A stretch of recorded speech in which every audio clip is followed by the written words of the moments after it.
Good morning. Good morning. The Education and Practice Committee of the North Carolina Board of Nursing will now convene. This meeting is being recorded, and your continued participation indicates your consent to be recorded. The video will be available on the North Carolina Board of Nursing's YouTube account. Moving to the State Ethics Act. In accordance with the State Ethics Act and the Code of Conduct for members of the North Carolina Board of Nursing, it is the duty of every member to avoid both conflicts of interest and appearances of conflict. Does any member have any known conflict of interest or appearance of conflict with respect to any matters coming before the Education and Practice Committee today? If so, please identify the conflict or appearance of conflict and refrain from any undue participation in the particular matter involved. Seeing none, I will now move to announcements, and I would like to welcome all committee members and staff. I would like the committee members and staff to introduce themselves, and we will start from my far right. Good morning, Meredith Paris, Director of the Legal Department. Good morning, Catherine Moore, Chief Legislative and Quality Officer. Good morning, Dr. Edna Ennis, Board of Nurses. Good morning, Dr. Amy Steele, board member. Good morning, Crystal Tillman, CEO of the board. And good morning again, Raquel Ingram, Chair of the Board and Chair of Education and Practice. Good morning, Joyce Winstead, Director of Practice and Liaison for the Board of Nursing and the Education and Practice Committee. Good morning, I'm Laura Bartlett and I'm the board member. Good morning, Andrea Jepson, Vice Chair of the Board of Nursing. Good morning, Anna Seaman, Board Member. Good morning, Stacy Thompson, Practice Consultant. Good morning. Paulette Hampton, Practice Coordinator.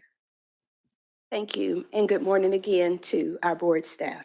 I would also like to welcome our guests who are in the audience or observing online today. Audience and visitors, please sign in at the desk if you have not already done so, and indicate if you wish to speak during the open comment period following the adoption of the minutes from the August 3rd, 2023 meeting, which is next on our agenda. This committee conducts its business using both paperless online applications and paper materials. This is why you may see the committee members using iPads and referring to hard copy reference materials during this meeting. I ask that you please turn cell phones and digital devices to silent mode and only check devices during breaks. In the event of an emergency, when an alarm is sounded or instructions for evacuation are given, everyone should immediately exit the building at the nearest exits. Once you are outside the building, a staff member will provide appropriate instructions. Moving to the mission of the North Carolina Board of Nursing is to protect the public by regulating the practice of nursing. The board's mission, vision, and values drive our work as a board and serve as a reminder to us as we carry out our business. The mission, vision, and values are posted on the board's website for reference. Moving to the approval of minutes, do I have a motion to accept the August 3rd, 2023 meeting minutes as recorded? Madam Chair, I'll make a motion to accept the approval. Thank you. The motion has been made to accept the August 3rd, 2023 meeting minutes as recorded by Andrea Jepson. Do I have a second? I second. The motion has been seconded by Dr. Edna Ennis. Is there any further discussion? Seeing none, I will now call for a vote. All in favor by show of hands. And it appears that it is a unanimous vote, so the motion carries. Thank you. Moving forward to the open comment period. The purpose of the open comment period is to provide members of the public an opportunity to share their concerns, offer views, and present questions regarding issues that impact nursing and nursing regulation. At this time, it appears as though we have no requests to speak during the open comment period. Therefore, we will move to the next agenda item. Next on the agenda is an overview of the purpose of the Education and Practice Committee. The purpose of the Education and Practice Committee is to support the work of the board, to review matters related to education and practice, and to make recommendations to the board as charged. In January of 2023, the Board of Nursing approved the charge for the Education and Practice Committee to review the position statement concerning telehealth, telenursing, and related laws and rules, and recommend needed revisions to the board. The committee's work on this charge contributes to the North Carolina Board of Nursing's 2022-2025 Strategic Plan, Initiative Number 4, which is foster the mobility of licensed nurses and facilitate access to safe nursing care, along with objective number 2, which is facilitate the safe and effective practice of nurses using telehealth and emerging technologies. For a summary of activities, I will turn this over to Joyce Winstead. Joyce?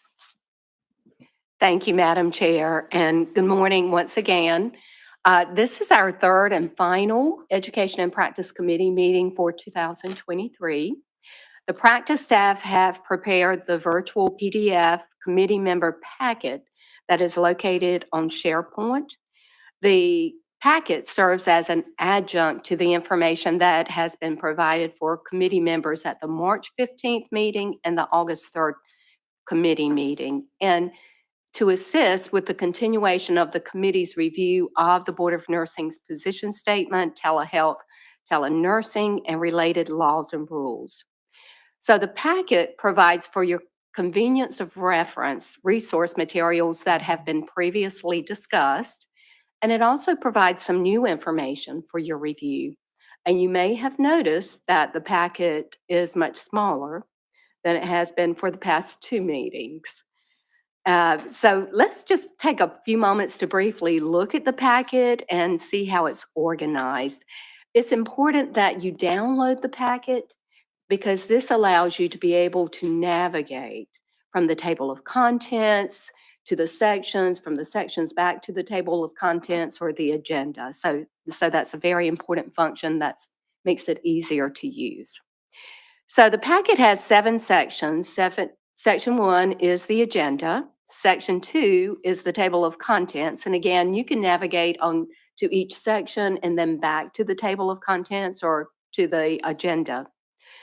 The Section 3 contains reference documents such as the laws and rules, and these are not new documents, but are documents that have been previously provided in the packets, and we included those again just for convenience of your reference as needed.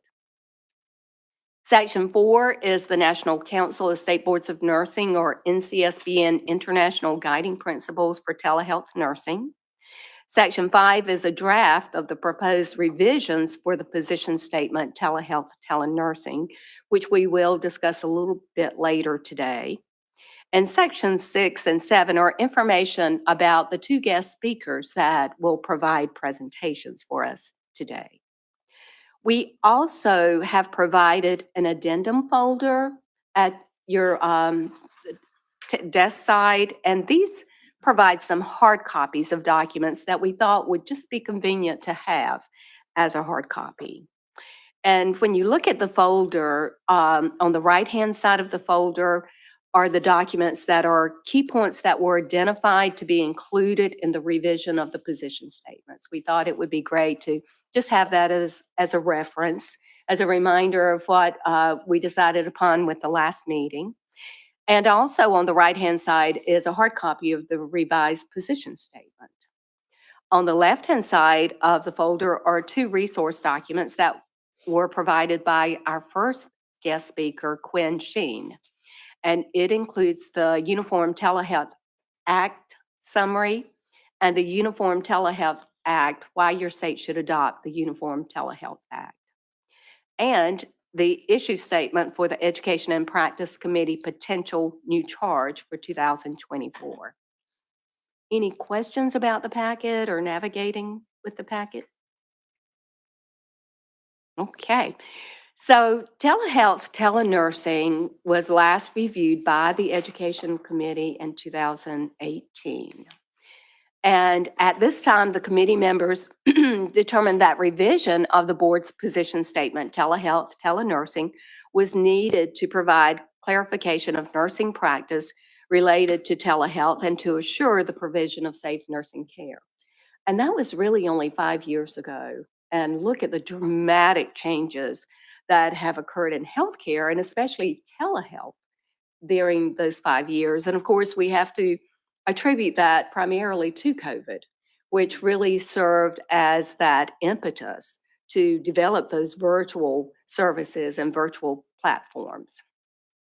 And so as healthcare continues to evolve, it is anticipated that the use of telehealth and telenursing services is going to continue to increase.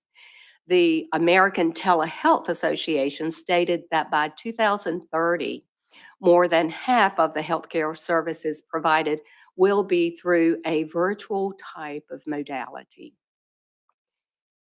As Dr. Ingram mentioned this morning, the committee charge for 2023 is to review the board position statement, telehealth, telenursing, and related laws and rules. And today's meeting is a continuation of that comprehensive review that actually began back on March 15th.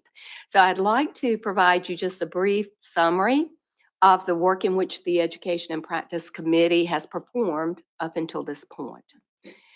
At the March 15th committee meeting, there was the extensive review of telehealth nursing information, which included the North Carolina laws and rules, the Board of Nursing's current position statement, telehealth, telenursing, the National Council of State Boards of Nursing resources, which included the Model Act and rules, and the position statement on telehealth nursing practice.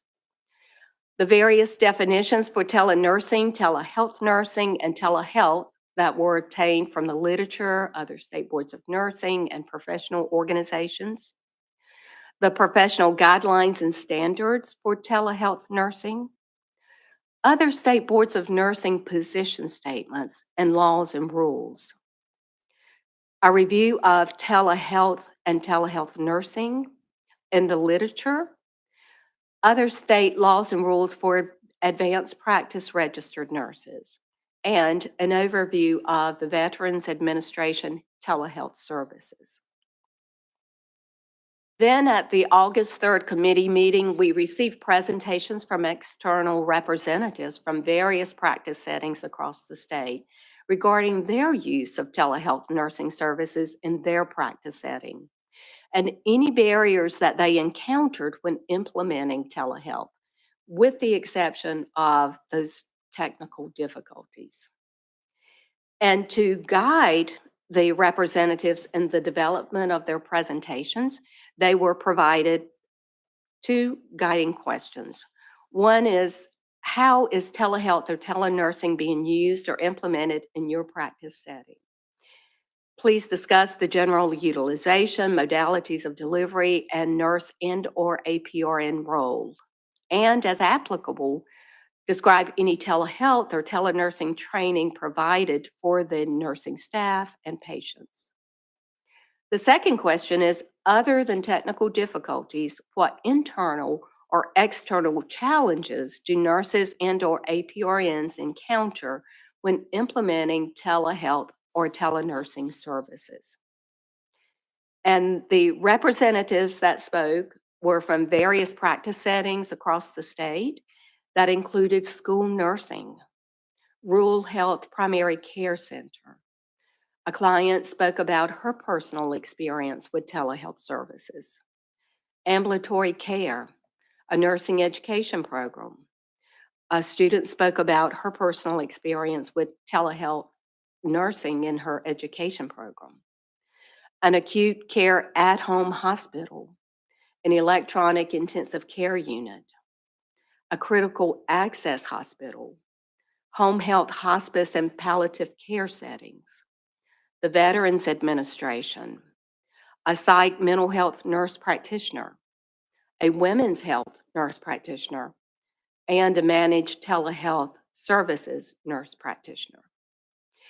There was also a representative from the National Council of State Boards of Nursing that provided a presentation about their international telehealth nursing research study and the international guiding principles for telehealth nursing. Following the presentations, the committee discussed and passed the motion to revise our Board of Nursing position statement, telehealth, telenursing, to include key points that were identified to enhance the clarification and guidance for nursing practice. The key points that were identified to include in those revisions of the position statement are provided as a hard copy in your addendum folder. And they included the NCSBN's International Guiding Principles for Telehealth, Telenursing, Principles 2, 4, and 5 to better align the Board of Nursing position statement. Principle 2 indicates that telehealth nursing back up. Principle 2 indicates that the telehealth nurse must have specific competencies for telehealth nursing. And this also includes knowledge of the language and cultural norms of the jurisdiction where they are caring for the patients. To better align with principle number 4, language was needed to indicate that agencies and facilities have written policies and procedures or protocols in place to guide telehealth nursing practice. And then principle number 5, telehealth nurses who wish to prescribe medications or treatments must have prescriptive authority in the country in which the patient is located. 2 other key points that were identified from the review of the telehealth nursing professional standards, literature, and other state laws, rules, and position statements are: one is the need for nurses' accountability and responsibility to ensure that client privacy and confidentiality of telehealth services and information are maintained. The second point was that the telehealth nurses need to provide their identification to the client during the telehealth services. So all of these key points have been included in the revisions of the position statement.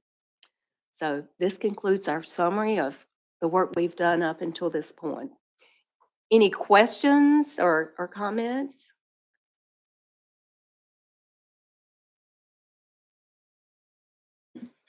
Any discussion for Joyce? That's a lot of work. A lot of work, a lot of great work, of course, and we are very grateful for all of the work that has gone into this process.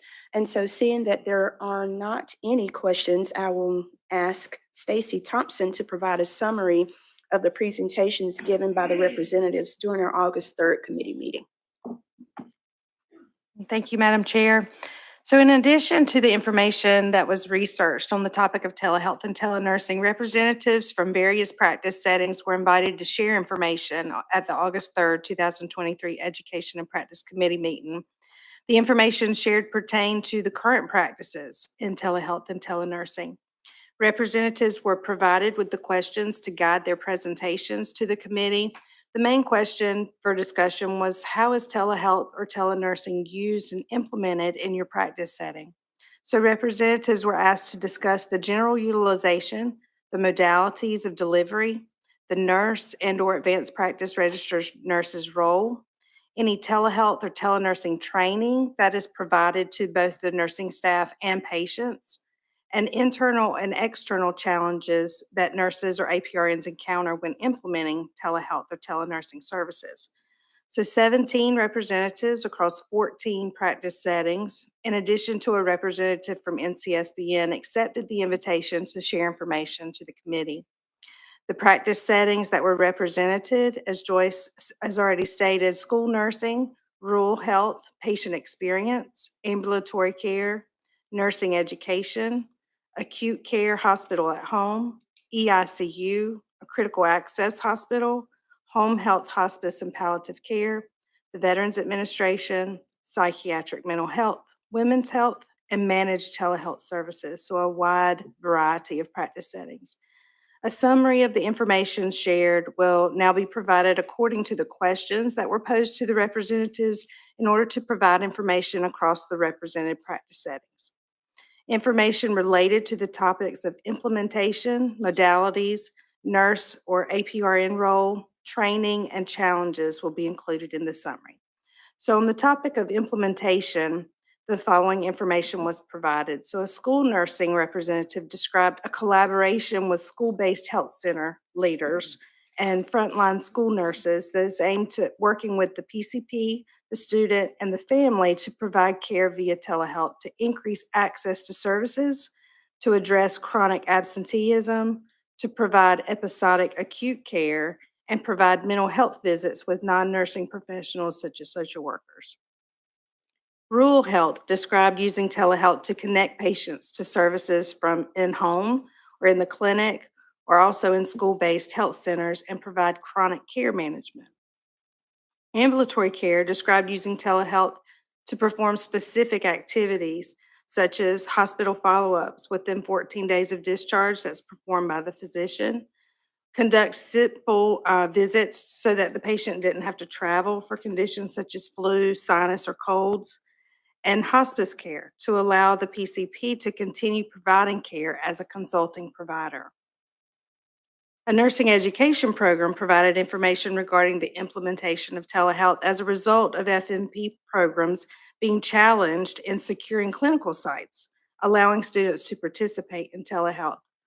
The use of telehealth in nursing education focuses on the rural health settings, veteran access, and then school nurse telehealth.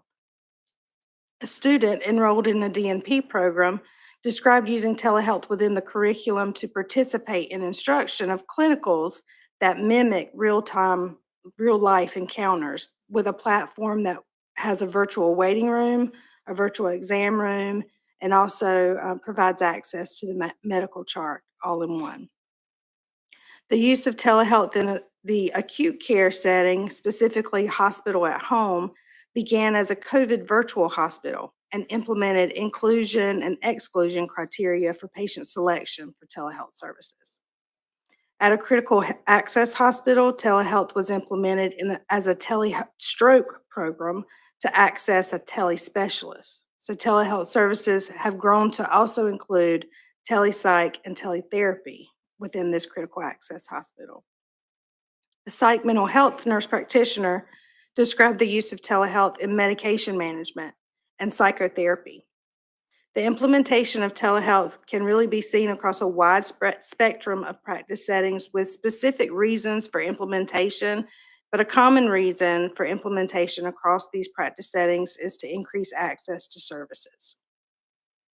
The next topic of modalities, a lot of information was shared, and so across the settings, the modalities that were discussed include a telehealth clinic in a school building, using unlicensed assistive personnel as telepresenters for assistance in the telehealth visit, HIPAA-compliant platforms, video conferencing, remote patient monitoring, mobile health, where a patient uploads from a Fitbit or a blood pressure machine in the home for the nurse to then review and monitor.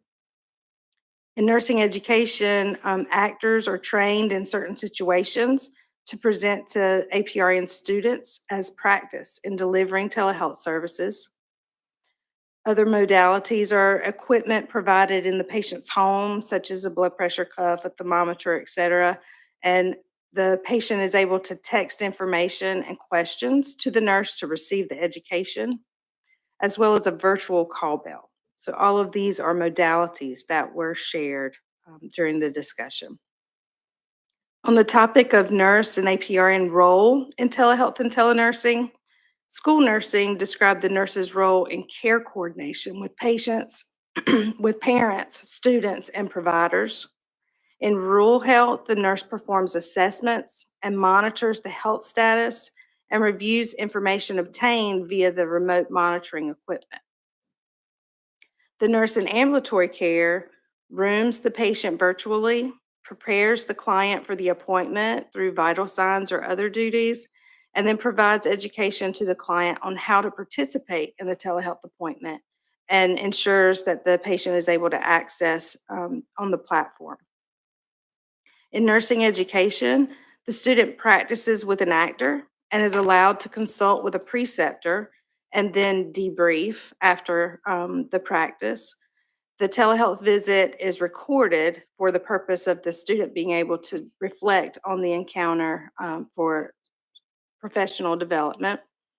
In the EICU, the nurse supports the attending physician to continuously advance the plan of care and performs rounding to assist the staff as a second set of eyes.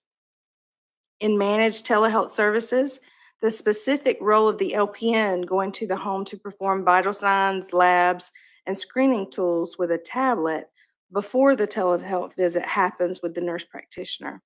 The LPN also assists with the camera when the nurse practitioner performs the assessment. Information specific to training that is provided to the clinical staff included topics of presentation skills, the use of equipment and modalities, point of care testing, medication administration, policies and procedures. Telepresenters are educated to administer meds during the visit. There's education on the software, vendor specific via training modules, elbow support. There's education on the processes and to define the nurse's role versus the physician's role. There's education on the platform and how to decide what services require in-person visits. Navigators in the hospital at home setting shared education specific to the inpatient staff on the concept of hospital at home so that there's an understanding of how patients will go between those two practice settings. Also, education on HIPAA, screening patients for services when presenting to the emergency department, and then communication standards. Information specific to training provided to patients included patients being educated before the visit on how to participate in the telehealth visit, the patients also being educated before the appointment on the actual telehealth platform, and then training veterans with a test call before the telehealth visit. On the topic of internal and external challenges, several themes emerge from many of the practice settings and include that telehealth is not a replacement for in-person services, confidentiality, loss of touch, telehealth not consistently being a part of the plan of care. Also, the challenge of the communication of the use of the telehealth to the patient before the encounter, and communication of the telehealth services provided to the entire care team. In addition to these themes, school nursing described role confusion as a challenge when the school nurse acts as a telepresenter. There's also a potential overlap of orders with the plan of care by the school nurse and telehealth interventions. Adding telehealth as a primary responsibility of the school nurse was discussed as interfering with the primary role and workflow within the school and the extra responsibilities of obtaining the family consent for the telehealth. Rural health discussed challenges of access inequity, getting buy-in from providers and nurses related to the value of telehealth, HIPAA, and the challenge of a misdiagnosis due to the lack of touch. The patient representative shared how the elderly feel devalued, that an in-person interaction is not preferred for certain services, such as meeting a new provider. Also, the confusion of what type of provider is providing the telehealth services, the barriers of being hard of hearing or visually impaired during the visit, a challenge of having less interaction with a licensed nurse, and the loss of personal touch. Nursing education challenges, disseminating information to the community, and also the challenge of the public's technical abilities and understanding of telehealth. From the student's perspective, challenges are that some students prefer face-to-face And students also face the challenge of deciding what visits are appropriate for telehealth and then assessing the student's capabilities when it comes to using telehealth. In home health, hospice, and palliative care, the challenges of considering what the family prefers, again, deciding what visits are appropriate for telehealth and which ones need to be in person, and also the definition of terms across entities. So what does telehealth mean in the different practice settings and how inconsistent that feels to home health and hospice presently? The VA highlighted a challenge of obtaining trust and providing safety for veterans. Lastly, Brendan Martin, Director of Research at NCSBN, shared information on the International Telehealth Nursing Research Study involving companies employing nurses across 24 countries. 3 key points that he shared in his presentation included that remote patient monitoring is the most common service that is offered via telehealth, that the pandemic drove an uptick in telehealth usage, and the areas of sustaining growth, national laws related to telehealth, nursing regulation, and patient privacy really lack the uniformity and remain unevenly developed. Lastly, there's an opportunity for regulators around the world to collaborate and draft international telehealth nursing guidelines. So the work of this group resulted in 8 guiding principles related to licensure and registration, where care is provided, education requirements and competencies that are specific to telehealth, the governance to abide by the jurisdiction of licensure, the scope of practice to abide by the scope of practice in the jurisdiction of licensure, prescriptive authority in jurisdiction of the patient's location. Complaints and discipline occur where the incident occurred and in the jurisdiction of licensure. Employers are responsible for all nurses caring for patients and ensuring jurisdictional requirements of telehealth nursing are met. And lastly, regulators use principles to educate the public. These principles are described more specifically in a document in the Education and Practice Committee packet for today's meeting entitled International Guiding Principles for Telehealth Nursing. So you have that available in your packet. In conclusion, the information provided by representatives from various practice settings provides insight to the current practices related to telehealth and telenursing in the areas of implementation, modalities, the nurse and APRN role, training, and challenges. Thank you. Thank you, Stacy. Are there any questions for Stacy? Any discussion? And so I just wanted to reiterate that we had, and correct me, Stacy, 17 representatives from several areas, several practice areas across the state of North Carolina. So very impressive in terms of allowing us to make an evidence-based decision. Excited about where telehealth and telenursing is going in terms of access. And so certainly we have some challenges in terms of making this happen. COVID brought about a lot of other challenges, but it also brought about some positivity. So thank you for that, Stacy. And so if there are no further questions, no additional discussion, we will now move to position statement. And so I just again want to thank the staff for providing the summaries.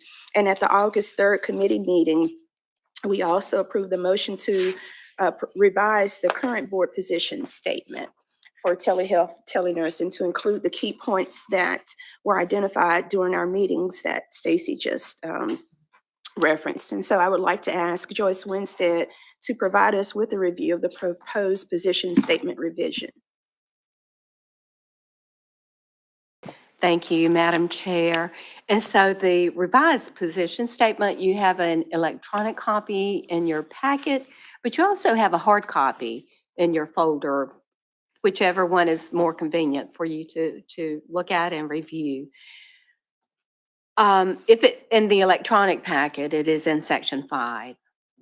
So the revisions to the position statement are indicated by an underline and a highlight in yellow, and that's for easy identification. As the staff were reviewing the position statement, we also took the opportunity to make a few minor edits or editorial changes. And these changes are also indicated by an underline and yellow highlight. In looking at the draft revisions to the position statement on page 1, there are several editorial changes, and these were made to provide clarity and to assist with readability. So the first edit was to delete the phrase with or without an intervening healthcare provider. And we recognize that this phrase does not actually provide clarity, but may actually create some confusion. So we propose to delete that. The next edit was with the first sentence under the general information. And again, this was made just for clarity and readability. And the proposed revisions state consistent with laws of the Nurse Licensure Compact, of which North Carolina is a member. Nursing practice occurs at the location of the client at the time services are being provided. And then on page 2, there are some minor general edits that are really self-explanatory. In section titled both RN and LPN roles, beginning with number 2, the information reads, accept responsibility and accountability for client care by telehealth or telenursing modalities provided the nurse has.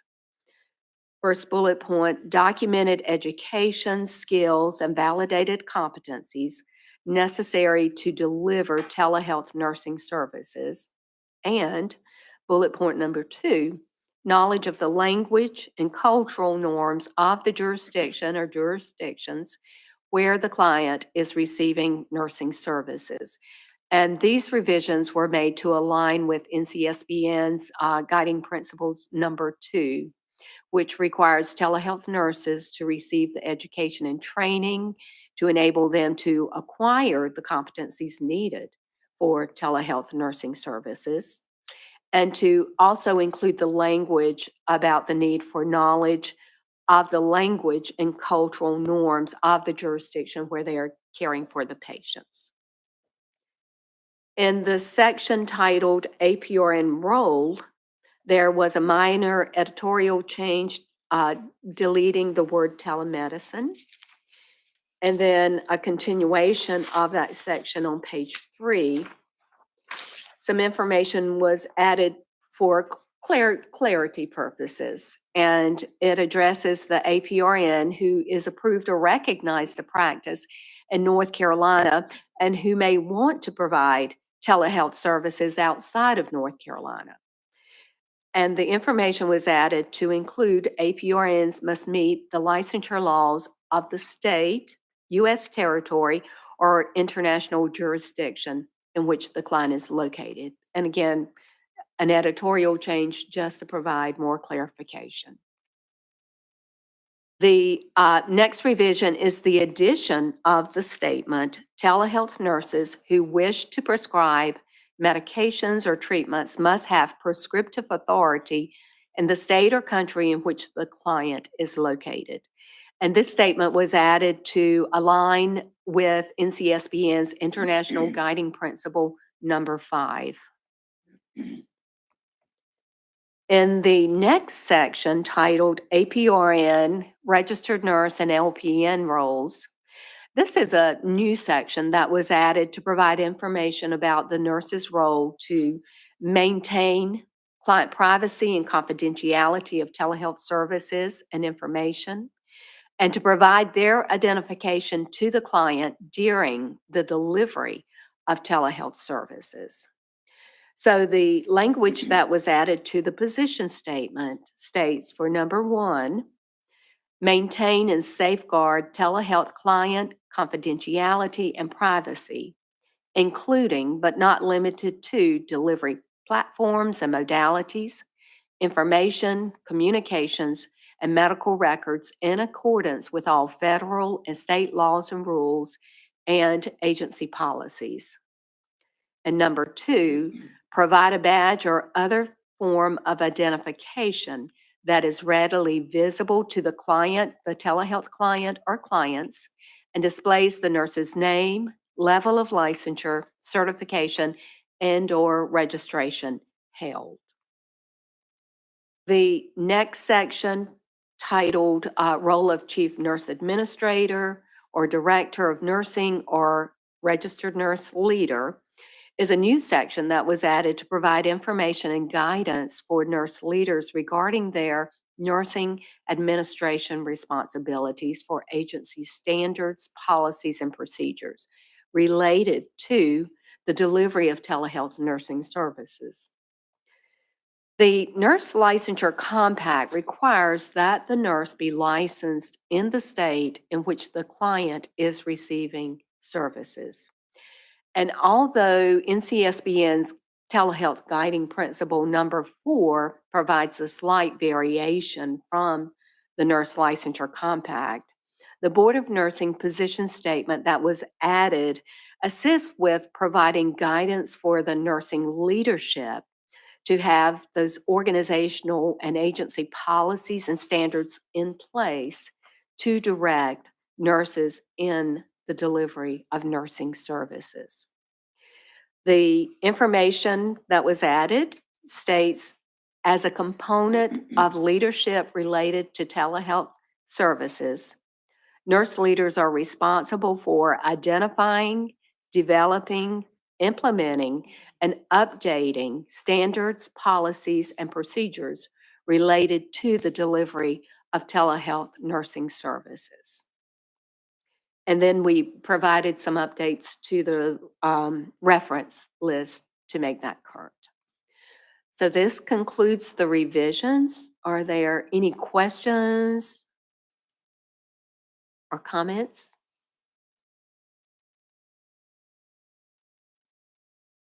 No questions or further discussion for Joyce?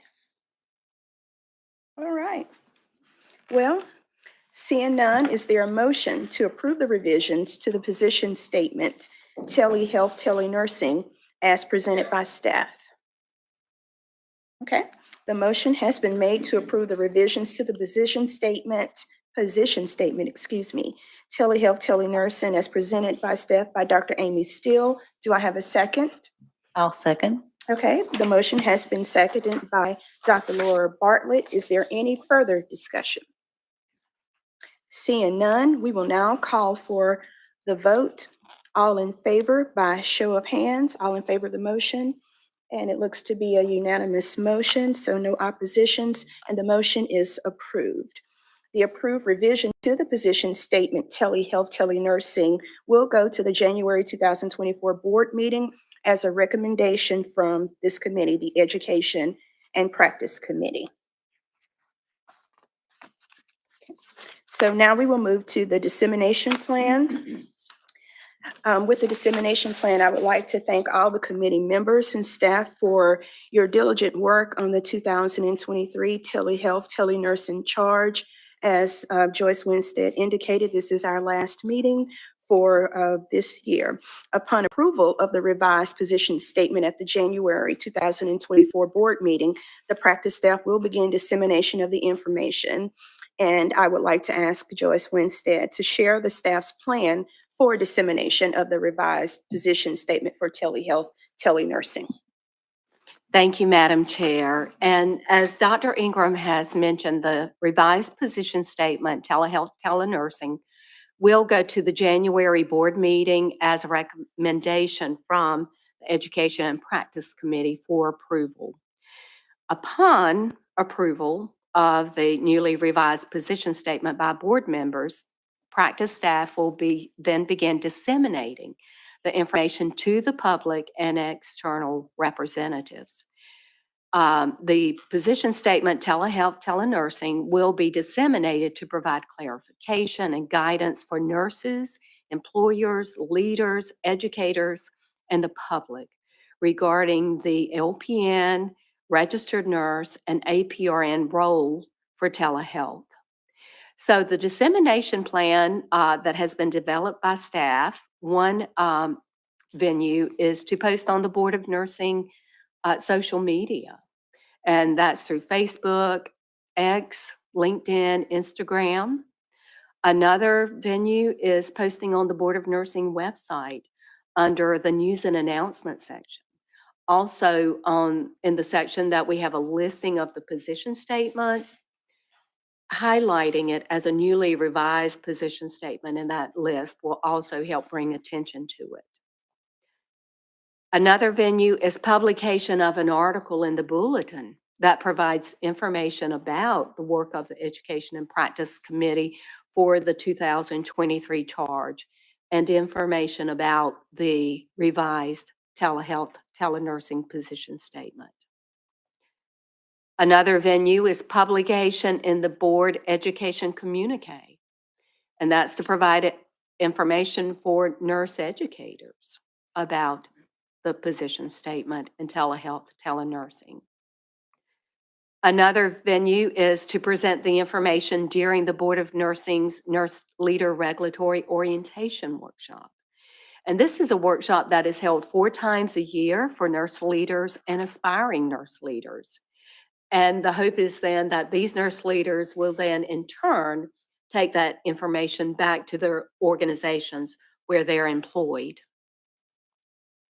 Another venue is to provide the information in other Board of Nursing presentations, such as the legal scope of practice and the presentation understanding the scope of nursing practice and understanding the scope of practice and role of the LPN.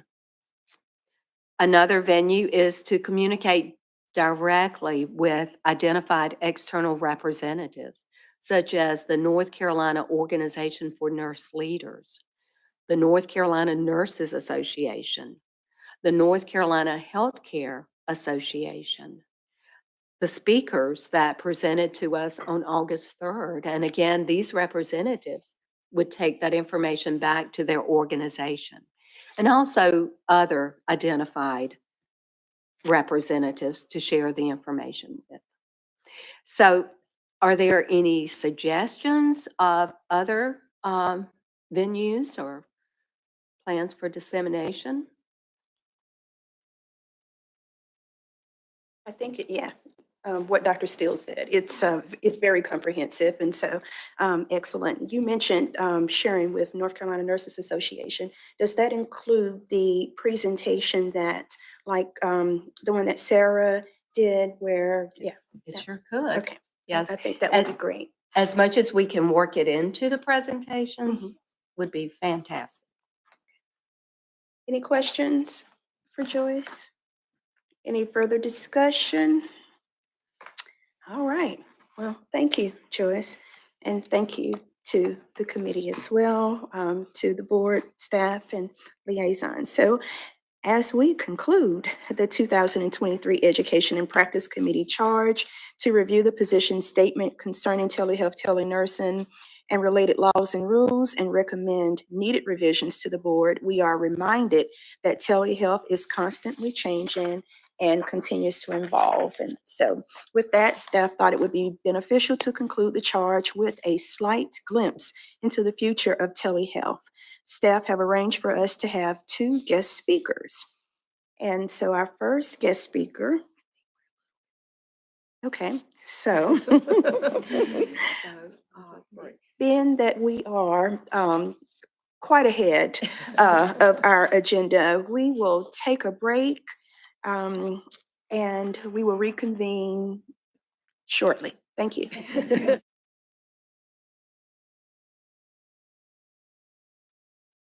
The Education and Practice Committee meeting will now reconvene.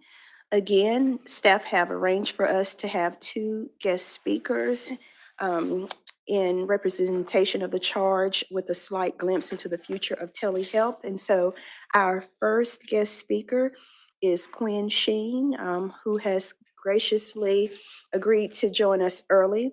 Thank you. Quinn is an attorney, strategist, and regulatory advisor who works with clients at the intersection of law, policy, and politics to develop and implement creative solutions. She was appointed in 2018 by Governor Rayner to the Uniform Law Commission, or ULC, which researches, drafts, and enacts uniform and model laws on subjects for which uniformity of law among the states is necessary or useful. She served as the vice chair on the ULC's Committee on Telehealth. And so welcome, Quinn. And again, thank you for taking time to speak with us today and for agreeing to join us earlier than scheduled. Of course. Thank you. And can you guys see my slide deck okay? You're not seeing all my cheating notes, right? All right. Well, it's great to be here. I really appreciate the opportunity to come here and speak with all of you. I know the board and this committee in particular has been looking at issues of telehealth for North Carolina. And I hope today just gives you a little glimpse into the process of the ULC and our Uniform Telehealth Act. And I'm at the end leaving time for questions to shed more light on the ULC, or also, as you'll hear, there was a 3-year process in drafting this. And I and others on the committee learned a lot about how states are thinking about telehealth issues. So happy to jump in on that. So moving forward. So what is the Uniform Law Commission? The ULC, as I'm going to refer to it, is the oldest state governmental organization. It is comprised of legal professionals and state officials who are devoted to improving statutory law. There are ULC commissioners from all 50 states. And what the ULC does is it studies, drafts, and enacts uniform laws on subjects where uniformity across the states is desirable and it's practical. So just to kind of break that down a little bit, our commissioners are all volunteer attorneys appointed by each state, typically by the governor. North Carolina, I believe, has 11 commissioners right now. I know at least 2 of them, for example, are law professors, one from Duke and one from UNC, as well as some private practitioners. And as I said, the ULC studies, drafts, and works to enact legislation on topics where uniformity among the states is desirable. So some examples are in family law, commercial law, healthcare, as we'll discuss. And since 1982, there's been over 300 acts developed, and they've been enacted over 6,000 times by state legislatures. Each drafting process that goes into the act represents approximately $1.2 million in donated legal expertise. And drafting meetings, are open to anyone. So if you ever hear about them, I'll be sure to let you know on future ones in healthcare, but they're open to any interested parties. The National NCBS and National Council of State Boards of Nursing was an observer for our act. So just generally speaking, what is the benefit of a uniform act? It's really where there's a lot of transactions or interactions between state lines. So, for example, just even outside the healthcare context, if I am in North Carolina and I'm selling a product to somebody in Florida, what North Carolina says my rights are as a seller could theoretically be different as what the state of Florida says are the rights of a seller. And so where we have uniformity on these types of transactions, we can encourage interstate commercial actions, and we can also have predictability. And so one of the areas where the ULC really got its start in prominence was coming up with a uniform kind of commercial contract. I don't know if there's any lawyers in the room who had to learn about the UCC. That is a development of the Uniform Law Commission. And so, the process for how we draft acts is somebody comes to the ULC with an idea saying, this is a topic where we think a uniform law would be beneficial. And so telehealth, much like the commercial contracts I was discussing, is an area where there can be a lot of interstate work. And so someone came to the ULC and suggested that a study committee be convened on the area of telehealth. And so the process with the ULC is it starts with a study committee where they look at the issue, again, trying to say, is this something that states are talking about? Is this something where if we had a uniform framework, it would be helpful? And should we proceed with drafting? The drafting committee then is convened and over a 2-year period looks at all the issues surrounding the topic and starts drafting a uniform law. It's an over 2-year process. It's open to any observers, and the ULC works to invite parties of which who have expertise or an interest in the topic to ensure it's all represented. It is a nonpartisan, wholly nonpartisan endeavor. And once the ULC approves and votes on at an annual meeting to approve the Uniform Act, it then goes to enactment by the states. So with telehealth, a committee that the ULC has that looks at monitoring various issues in healthcare across the states recommended telehealth in 2018. The study committee met beginning in 2019 through 2020. After that, they made a recommendation to proceed with drafting, which occurred over the next 2 years. The committee, as I said, is open to observers, and it had everyone from Federation of State Medical Boards, NCBSN, Federal Trade Commission, American Telemedicine Associations, various telehealth companies and practitioners, and then it was approved in the summer of 2022. I go into this history just because when I talk about the act, I want to emphasize that it was the result of a lot of collaboration, deliberateness, and time. State legislatures, as you know, do not often have the time to study an issue and look at the ins and outs. And I will tell you that every word of this act was debated, had questions asked about it. And the timing of this was really fortuitous in a lot of ways. At the time we initiated the study, telehealth was less than 1% of total visits. By the time we started the drafting process in 2020, obviously the world had changed and the use had been up to 80%. So, kind of with this sudden utilization, we started to learn all the distinct ways telehealth was being done to provide widespread assistance to patients in more convenient, sometimes cost-effective ways. Our observers shared how it could be really powerful in combating healthcare equity and expanding access. It could allow a patient to get care from a practitioner no matter where they were located, which could have been, which was important during both the pandemic, but also to address healthcare provider shortages in areas like mental health.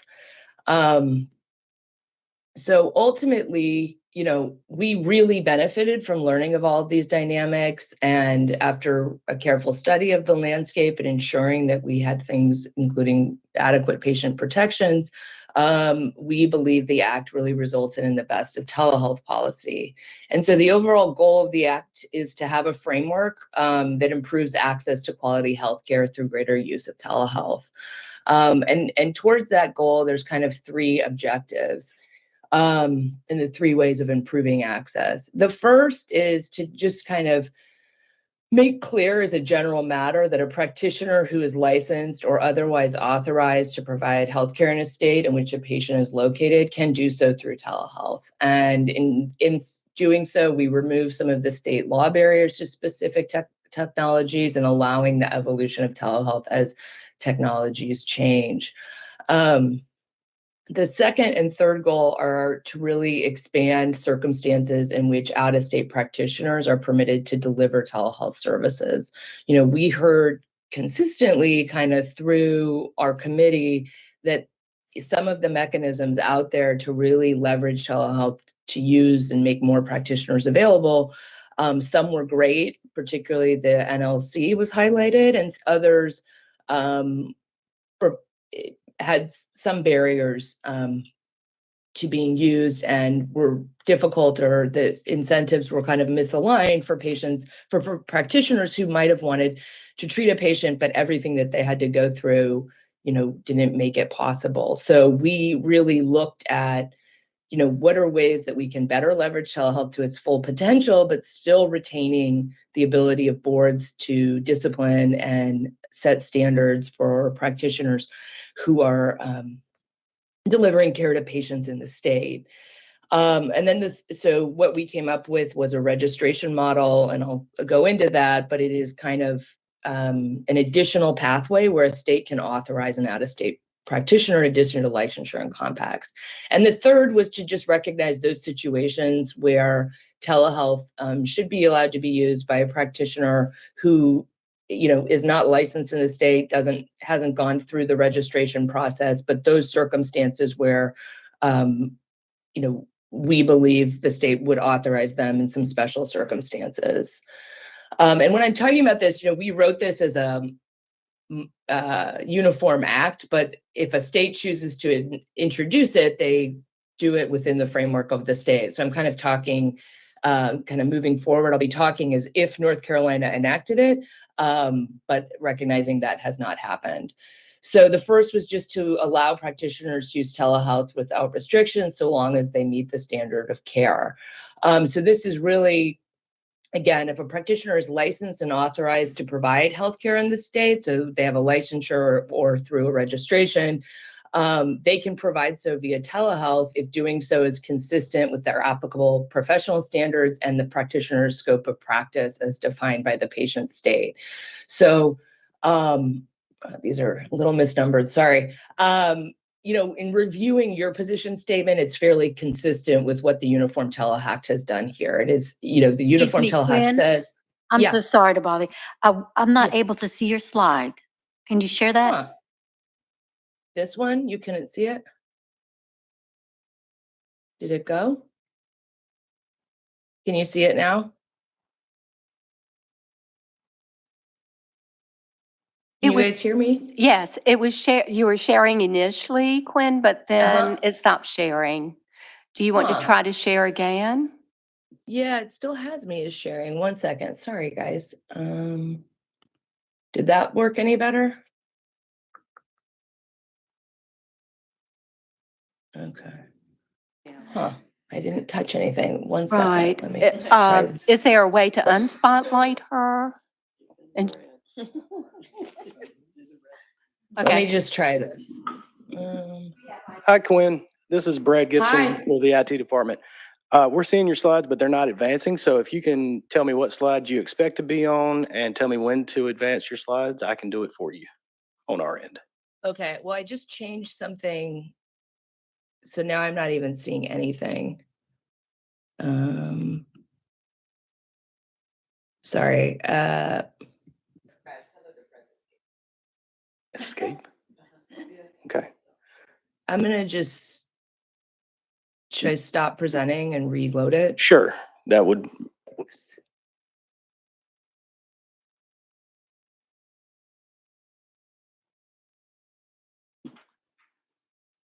So I'm going to share with the committee, when we did a practice run, our building, an area lost electrical power.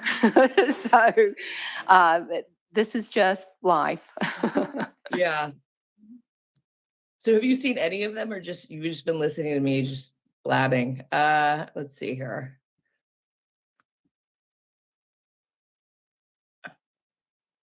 I can't remember how I got this off of. Oh, let me just try this. We can see it now. Can you see it now?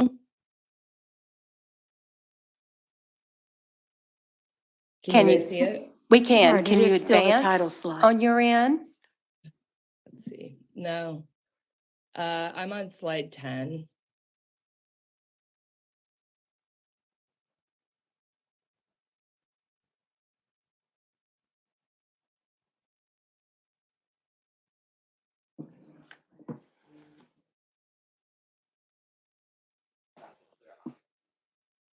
Okay. What slide are you on at this point, I'm Quinn? on slide 10. It says UTA provides a clear authorization to use telehealth. Okay, we can see that. Woohoo! Okay. So going back to that. So, as I said, there's kind of three things the act does. One is to provide a consistent regulatory framework that's outlining the standards. The first, and that's what this is kind of outlining, it's a clear authorization to use telehealth. And it outlines and makes clear that the uniform telehealth applies to patients located in the enacting state, regardless of the location of the practitioner.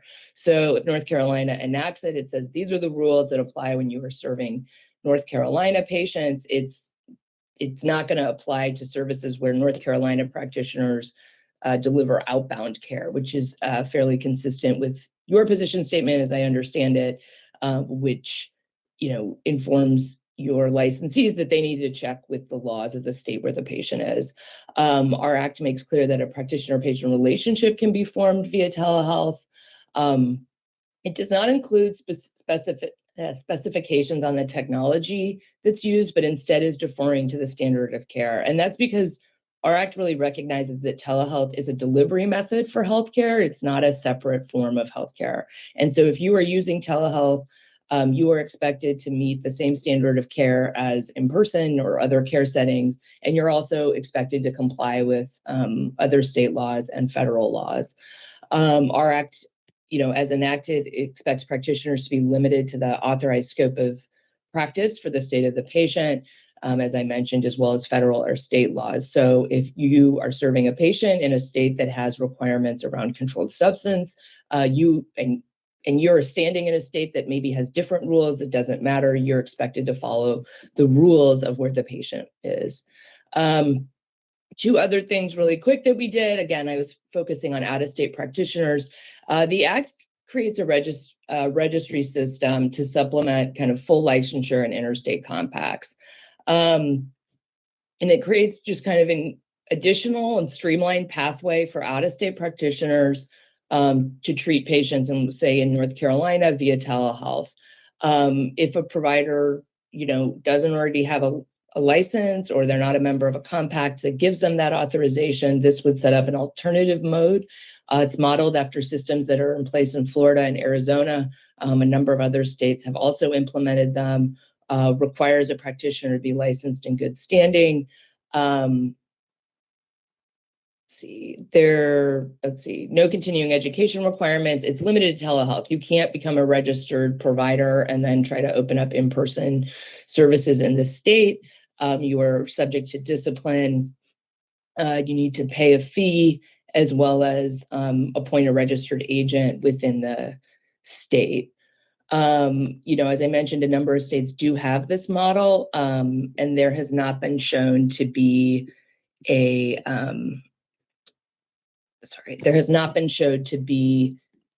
increased disciplinary action based on those states that have a registration model. They've done some research on it so far. And then the third kind of area was to create some specific exceptions to licensure for continuity of care and second opinions. This is something else that we really learned in our committee, and other recent kind of convenings has pointed to this, where for various reasons, be it a college student or somebody who's moved or somebody who's traveling, under the current framework in many states, if that patient is physically located in a state where the provider is not licensed, they cannot deliver care via telehealth. And so that was something that the committee wanted to address in a uniform act. And so we do so by outlining some specific exemptions where an out-of-state provider can practice via telehealth without a license or compact, or even the registration model. They're very limited. So, for example, it would allow a provider who had if North Carolina enacted it in whole, it would allow a provider to treat a patient who was temporarily in North Carolina, be it, they're on vacation, they're traveling for work, they've followed up from surgery, as well as for second opinions. But if they actually go on to treat rather than diagnose, the licensure registration would be necessary. This is fairly consistent with what the Federation of State Medical Boards put in their model policy from 2022, just to, make sure there was a balance between understanding the need for licensure or authorization for out-of-state practitioners, but also continuity of care obligations that are in the best interest of the patient.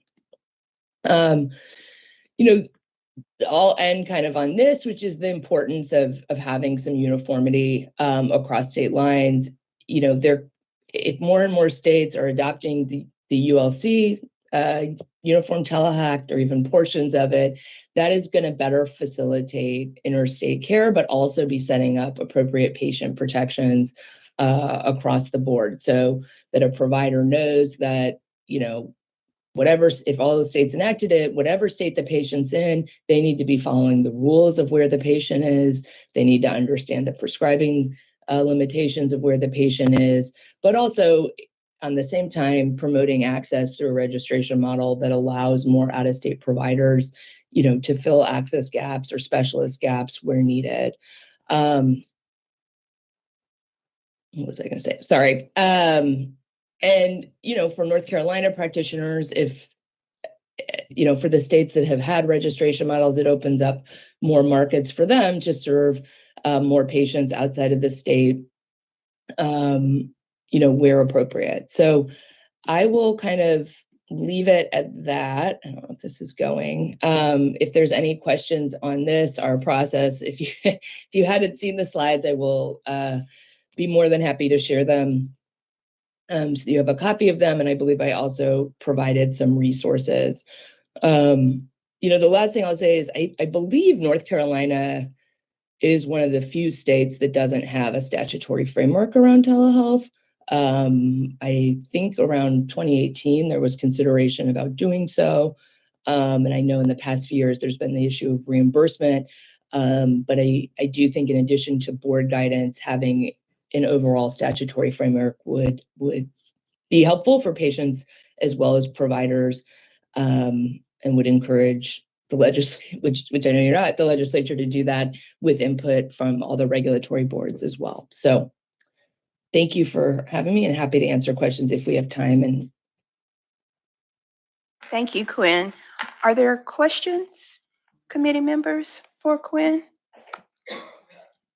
Any discussion for Quinn? Well, seeing none, Quinn, thank you. We really appreciate your time and your presentation.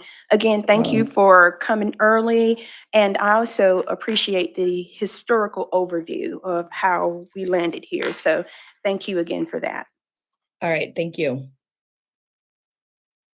Thank you.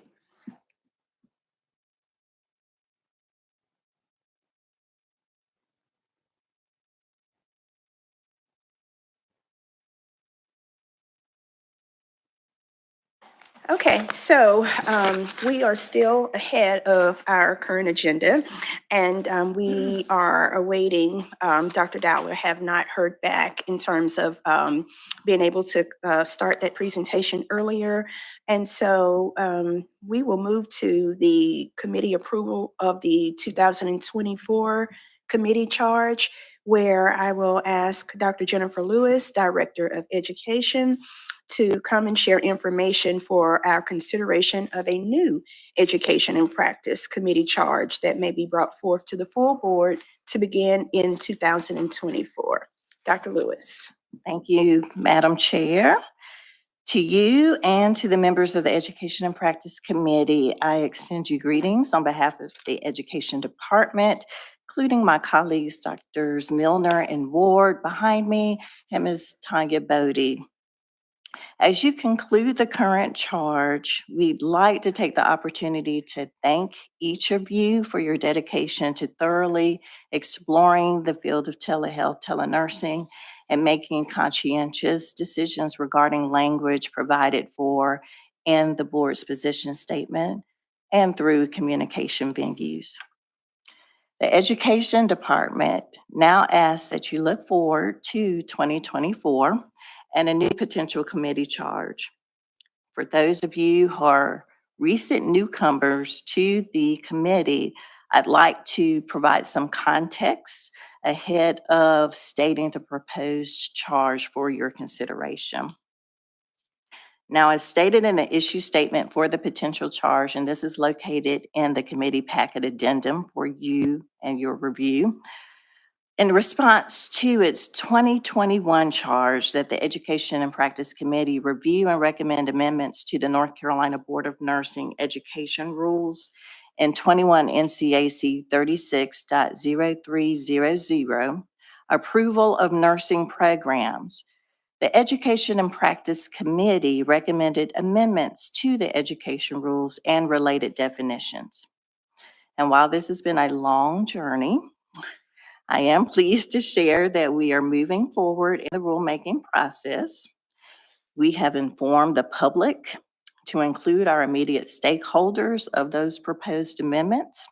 We are actively engaged in the public comment period and solicited input culminating in a public hearing on the topic just yesterday, where stakeholders provided feedback. The proposed amendments, as currently written, will allow pre-licensure nursing education programs more flexibility to expand their simulation offerings to students, engaging them in meaningful clinical experiences in a safe environment, while also reducing the strain on our clinical partners. It's our desire to further explore simulation pedagogy in relation to proposed rule language as outlined in amendments to 21 NCAC 36.0321. Staff have recognized the need to review and revise the document titled Simulation Guidance, which is currently available on the Board of Nursing's website, to assure that the guidance provided is consistent with proposed rule amendment language for nurse educators. Therefore, the board staff recommendation is that the North Carolina Board of Nursing charge the Education and Practice Committee to review the document titled Simulation Guidance and recommend needed revisions to the board. Thank you, Madam Chair. Thank you, Dr. Lewis. Are there any questions for Dr. Lewis or any further discussion? Seeing none, do I have a motion, to approve the staff recommendation for the new charge of the Education and Practice Committee to review the document titled Simulation Guidance and recommended needed, let me start over. A motion to approve the staff recommendation for the new charge of the Education and Practice Committee to review the document titled Simulation Guidance and recommend needed revisions to the board. Madam Chair, I'll make that motion. Thank you. The motion has been made to approve the new 2024 Education and Practice Committee charge to review the document titled Simulation Guidance and recommend needed revisions to the board by Dr. Laura Bartlett. Do I have a second? I second. I second. Sorry. Okay. Sorry. It was first seconded by Dr. Anna Seaman. Is there any further discussion? Seeing none, we will now call for the vote. All in favor by show of hands. And the vote is unanimous, no oppositions. The motion is approved. Thank you, Dr. Lewis. These are exciting times. Indeed. All right, so if there is no update in terms of our second presenter being available at this point, we will take a break and we will reconvene shortly. Thank you.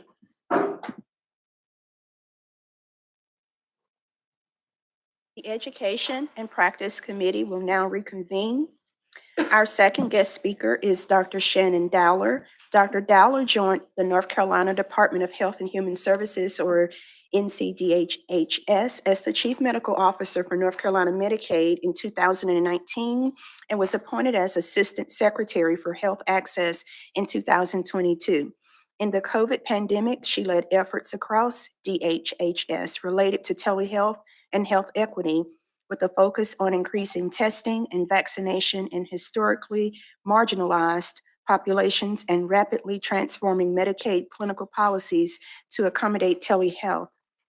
Today, she blends her work on the payer side with department-wide initiatives geared towards improving healthcare and access for all populations and is a key leader in the Medicaid expansion work.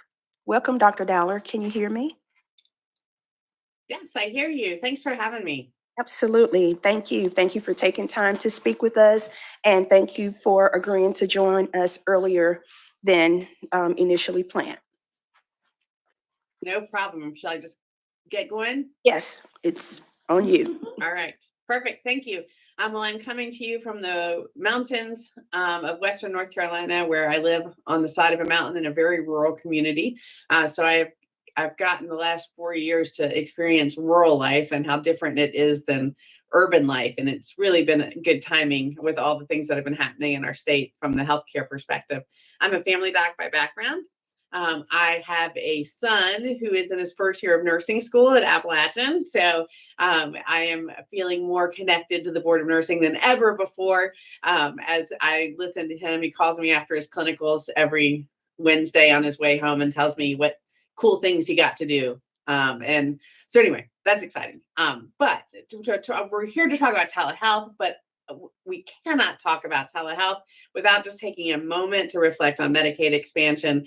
On December 1st, we will do this in North Carolina, which is amazing. Many of us have worked for over a decade to get this in North Carolina. And we know that on day 1, 12/1, we're going to have almost 300,000 people move automatically into the full benefit from our family planning population. So our family planning Medicaid is a limited, very limited benefit, but about 300,000 of our members in family planning meet the income criteria for the expansion population. And we are going to move them automatically without them having to apply for full expansion. So this is going to have a huge impact on the health of the state. So I just had to say that. But we will shift to telehealth. So North Carolina has been really actually a leader in the telehealth modernization through the pandemic, in that we set up an evaluation plan before we turned on our first modalities. It also made it easy because we pretty much had nothing at the beginning. So what we were measuring was really from a baseline of not offering telehealth. All we covered was one service that was a remote psychiatric service where the patient had to be in a primary care office seeing a psychiatrist in a distant office. That was the only thing we covered. So it was very rarely used, and really, had actually Ben Money, and those of you that know him, he used to be deputy secretary, launched in December of 2019, a telehealth modernization initiative where we listed all the things that we wanted to do, and figured it would take us 3 years and just tons of money and legislative support to make it happen. And actually, we did all of that and more in 6 weeks because of a pandemic. So we rapidly launched modernizations to make sure that the field was ready to take care of people from home. And we looked at those things and made some really intentional decisions about what we put into temporary policy really probably had a role in permanent policy. And so we were able to actually turn on way more than we had ever imagined that we would with our prior work that we had done to get ready for this. We have turned on into permanent policy about 30% of those flexibilities that we had as temporary flexibilities in the telehealth space. And we continue to work to refine that and modernize it. So some of the things we learned in North Carolina Medicaid is we definitely saw that dramatic rise in telehealth, and the data is just staggering to look at, this exponential increase in telehealth care that happened initially in the pandemic. It also showed that telephonic use went up even faster than telehealth use. But when Medicaid said, we're not going to pay 100% of the rate for telephone calls, we'll give you 80%, all of a sudden people started adopting telehealth. And we did that intentionally because telephone is the easiest thing to do, but not necessarily the best thing to do for someone. So it has a role, but we didn't want that to be used out of convenience. We wanted our field to really develop telehealth capacity. And they did, and they provided it. Even though, and I mentioned that we studied this from day one, all demographic groups did use more telehealth as the pandemic progressed. There were some clear inequities. I'm going to show you a slide with that data that points that out. We have also seen in our survey of members that there's actually some bias from practices about who they offer telehealth services to, which is interesting information. And then we saw some really great data results on adherence to prescription medicine for people with advanced behavioral health needs and people with chronic disease as a result of telehealth, which is fantastic. And when we surveyed our members about what their experience was with telehealth consistently now, because we've surveyed them 2 years in a row, they're positive. So generally speaking, parents and parents of children are really positive about the benefits of telehealth. So this is a busy graph, and I'll just orient you to it. The top graph is adults, the bottom graph is children. And what you see is their relative probability of using telehealth compared to the white population. And so when you look at the Black versus non-Black, they were less likely, so it's a negative number, they were less likely to use telehealth than non-Black members. And these are chunks of time over the course of the pandemic. And you don't really see, if anything, it got worse, not better. In the Latinx population, you also saw actually even worse disparities as far as the relative probability of using it. And you saw that it just didn't improve. There wasn't any statistical significance of improving. In the urban versus rural that you did see, so rural was less likely to have telehealth. I will tell you, as someone who lives on the side of a mountain, when we first moved into our house, we spent several $1,000s adding something that's technical that I don't understand onto some tower on the mountain across the way. And my husband had to literally go over to that mountain, cut down trees, and have this pay for this piece for the company to put on so that we could have internet so we could work from our homes. And this was before the pandemic. We just both wanted to be able to have, internet. A few months into the pandemic, we were beneficiaries of that rural broadband initiative. And so this part of the county where we live got high-speed broadband, and actually our costs went down. We spent less money a month, and our internet is so much better. It's better than when I'm in Asheville or in Raleigh. So if you're lucky enough to have it, and if you're lucky enough to afford it, then you have good access, but we have many, many pockets that don't yet. And then the chronic condition, you see the positive. So we saw right away that people with a chronic condition were much more likely to use telehealth, which is great. That's what we wanted to see. Down below, you see the same thing with children, and you see the same trends. These disparities exist and persist. The only place where you see sort of notable improvements is that rural urban, which is an important improvement, but concerning in the other areas. So we really started questioning that and say, why? Besides just the access to broadband, the access to being able to afford internet, what are the differences? And so we put some telehealth questions in our CAP surveys where we survey members that have Medicaid about their experiences. And what we found was, bottom line, you were less likely to be offered a telehealth appointment if you were Black or if you were Latino, even if you were just as likely to accept it. And so when we asked them, were you offered telehealth? And if you've been offered telehealth, would you have taken it? And across the board, they're like, yeah, I would have definitely considered this. But they were less likely to be offered telehealth. So that is something that we really have to wrestle with as a healthcare system. We looked early on at, was telehealth making a difference in the outcomes of patients that had opioid use disorder or psychotic disorders? And we saw a really nice, significant improvement. Some people were still getting in-person only care, which is great. But if they weren't using telehealth, they fell out of care and they fell out of treatment. And so that was a really important tool. And actually one of the places in the behavioral health space we've left on more flexibilities. So as we think about the future, this is sort of where I want to pause for a second and think about, what is Medicaid in North Carolina thinking about for the future? Obviously, this equity issue is really significant, and we have to think about that. What does it mean that we're not offering telehealth in an equitable fashion?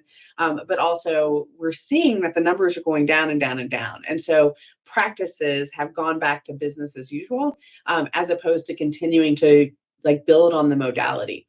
I know it takes me an hour to get into Asheville, and then you got to wait for your appointment, and you finally see your provider, and then you got to drive back. And so it's a half day I'm out of work just to go to a doctor's appointment in Asheville. I would much rather have a telehealth appointment if it's something that's not going to require a physical exam. I'm not going to see my dentist on telehealth, but I could do a medication check for sure on telehealth. And so why aren't practices offering it anymore? And how can we help build it into the foundation? Also, how do we integrate it into the actual Medicaid delivery system as a fundamental tool? At the same time, one of the things we always have to worry about is fraud, waste, and abuse. And so there's this really delicate balance of, are the right services being offered by telehealth? Are the best services being offered by telehealth?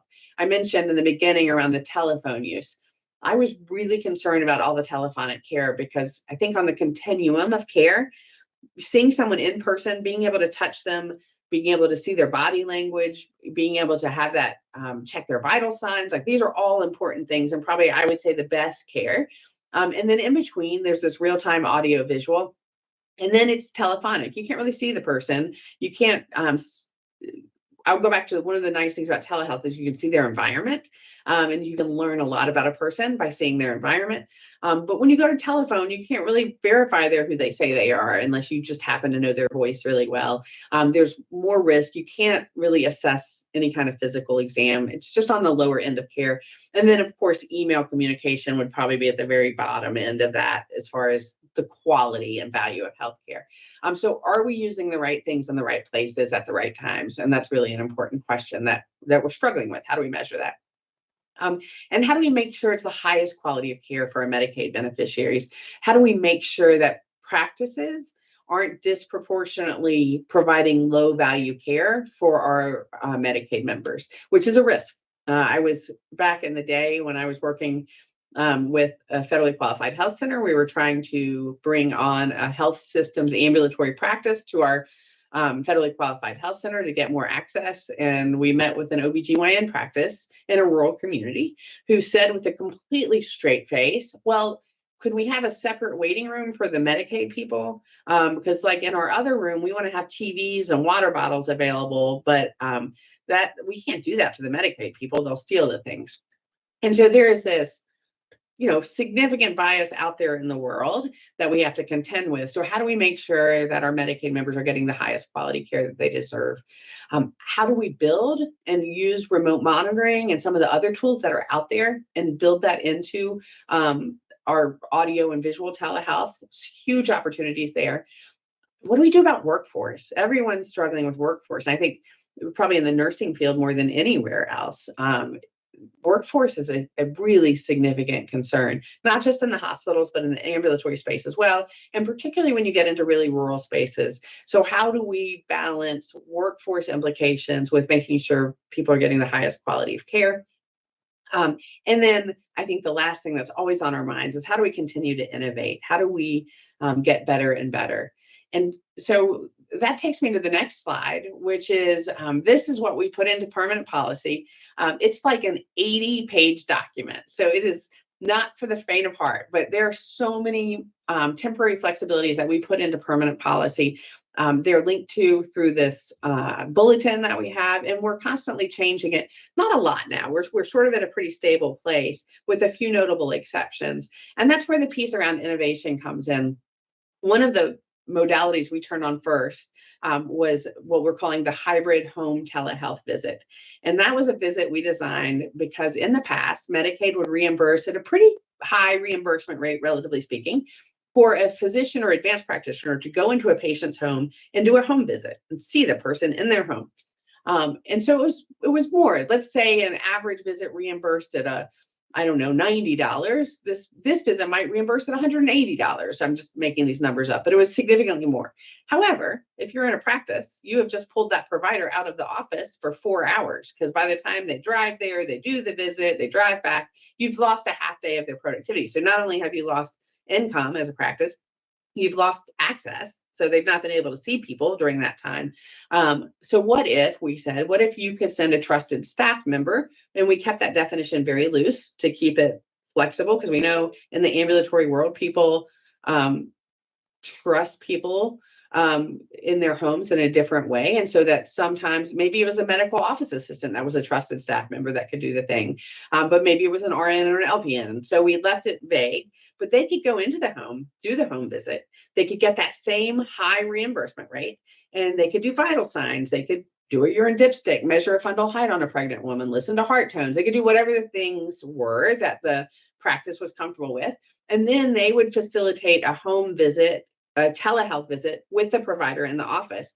And so that would still only take that provider 15 or 20 minutes. The practice would lose that staff member for the time that they were gone, but it reimbursed at a rate that really worked for everybody. Unfortunately, hardly anyone's used that. So that's the idea of how do we keep innovating? How do we find out how to get to people to get them what they need? It's not always driving into the offices to us. We've got to get more creative about the way we provide care.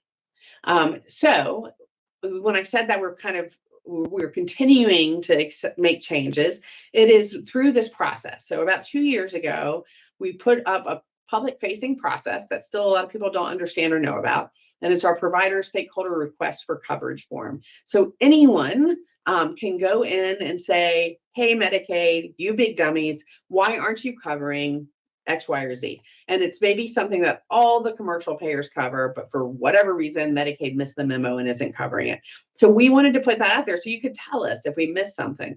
Or maybe there's just something new that not everybody's covering yet, but it's going to be a game changer and transformative. So it could be a coverage of a service, it could be a device, it could be a medicine, it could be any kind of thing that you want to get on our radar as something that Medicaid should be covering. And so anyway, this process is there. We are getting much better at moving through them pretty quickly. Sometimes we can do the things, sometimes we can't. Sometimes we have authorities from the state or federal government that make it so that we can't do it. But sometimes we can. Sometimes it has a huge fiscal note. An example of that would be obesity treatments, pharmaceutical obesity treatments for adults. We're talking about a $20 million fiscal impact. So if we do that, which we would love to do, we've got to figure out where that money is going to come from. So we can't just say, yeah, sure, we'll cover it because the legislature tells us how much money we can spend. So we are taking these, and some are getting approved right away, some are taking longer. But I wanted to make sure you were aware of this because it can come from anyone out there in the field. And we would love to have your input if we're not covering something we should be covering. And that is it. These are some of my my farm animals and friends up here in Madison County. And life is always better with farm animals. So I will stop sharing my screen and just open it up. That was a pretty fast overview of a ton of telehealth work, but I wanted to create some space for dialogue and questions. Thank you, Dr. Dowler. Dr. Amy Still has a question for you. Thank you, Dr. Dowler. You are hilarious. I appreciate your humor on such interesting and serious topics, especially racial equity in rural communities and just racial equity in general. But I have a slightly off-topic question. It's on topic, but off-topic. Your blog is entitled, "In My Defense, I Was Left Unsupervised," or there's a shirt you're wearing on your website that says, "In my defense, I was left unsupervised." Are you a member of Gen X, out of curiosity? I think I must be. Yeah. Okay. All right. Very, very cool. I'm in the same generation, so I was left unsupervised a lot. But my real question is around racial equity. You said we need to, basically get into it and understand and maybe educate practitioners a little bit more about these types of the comments, the perspectives, all of the things. So what are some suggestions or recommendations you've made either to the North Carolina General Assembly, to nursing organizations, to groups, hospitals, practitioners, et cetera, on how to really tame their bias and be more inclusive and et cetera? Yeah, that's a great question. And so I do something once a month called a back porch chat or a fireside chat, depends on the time of year, where we'll have between 250 to 500 providers. And it could be a blend of different provider types. We'll have speech therapists and behavioral health providers and others. And I've shared that data on more than one occasion to really push them to think about what they're doing. It's obviously, it's the effects of systemic racism. I don't think practices intentionally say, I'm not going to offer telehealth to my patients who are Black, but for whatever reason, they're making assumptions when they're offering appointments about who would accept telehealth or not. It's a little easier in the Latinx population to say if there's a language barrier, it's really hard to coordinate interpreter services through a telehealth visit. And so I could see from an operational standpoint, not that it's acceptable and we have to overcome it, but that I can see that I really struggle with the other. And so what and that's, so the question is, who's offering the appointments? It's probably not the physicians and advanced practitioners in the office. It's probably a front desk person or a scheduler, maybe someone with a high school education. So how do we encourage our practices and health systems and the broader healthcare world to examine these biases? A lot of people have said, oh, we should have mandatory training for board renewals. My experience with that is people just click through the slides that you tell them to click through, and you probably haven't changed their behavior. So it's got to be earlier. It's got to be in the education system and, you know, part of the training experience. And I think we just have to completely make people uncomfortable. We have to share the data of what they're doing and just create discomfort and disruption. Thank you. Any other questions or comments for Dr. Dowler?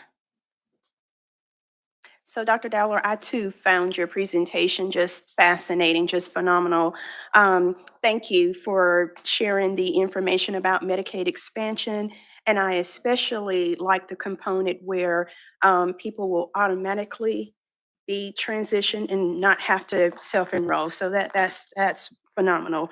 The access to internet is just amazing how we live in the city or in suburban areas and we take that for granted. You know, if internet is out for more than 30 seconds or things are slow to download, we have a fit. And so just to hear what you went through and then to just think about rural areas or patients trying to access things that are just like right there for us is just really enlightening. So thank you for sharing that. Even the mention of the systemic racism issues that is incorporated into all of that, and for your sharing of the inequities, and more specifically for sharing the future as in terms of where we're heading and hopefully in a more positive direction. So any Thank you. And if I could just respond on the rural thing. Absolutely. One of the things I experienced when we moved up here, this was early in the pandemic, and my neighbors, and I say neighbors because we live like up on the side of the mountain, but they're down in the holler. So, you know, I drive past their house on my way out from my house.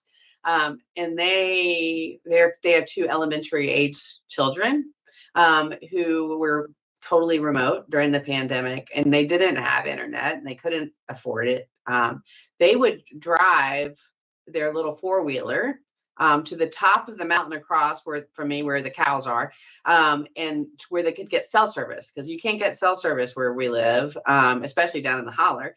And so they would drive up with their phones to the top of the mountain in the snow or the driving rain to upload their kindergartner's homework for their remote education. And so it's just the inequities of rural, I guess until you live in it and you experience it. I thought I got it. I thought I understood it. But when you actually live in it, it really transforms the way you think about it. Yes, I couldn't agree more. So thank you. If there are no further questions or comments, Dr. Dowler, thank you again for your time and for Absolutely. coming in early. Yes. All right. Thanks. Have a great day. You too. So I would like to again thank both of our guest speakers for providing the presentation and for giving us a glimpse into the future of telehealth. At this time, I would like to move to summary. No, I'm sorry. Oh yeah, is that right? Summary and planning, I'm sorry. So this concludes the Education and Practice Committee charge for 2023. Yes. So the revised position statement, telehealth, telenursing, will be presented to the January board, at the January board meeting as a recommendation from the committee. The new charge for the Education and Practice Committee to review the document titled Simulation Guidance and recommend needed revisions to the board will be presented at the January board meeting for approval. Our next committee members will be March 6, 2024. At this time, moving towards adjournment, I would like to remind all committee members to complete your travel reimbursement form, and I would like a motion, please, to adjourn this meeting. Madam Chair, I move that we adjourn the meeting. The motion has been made to adjourn the meeting by Dr. Amy Steele. Is there a second? Okay. Okay, all right. I heard, of course, as previous 2 seconds. And so we will take the second from Miss Andrea Jepson to adjourn. So the meeting is now adjourned, and thank you so much to everyone.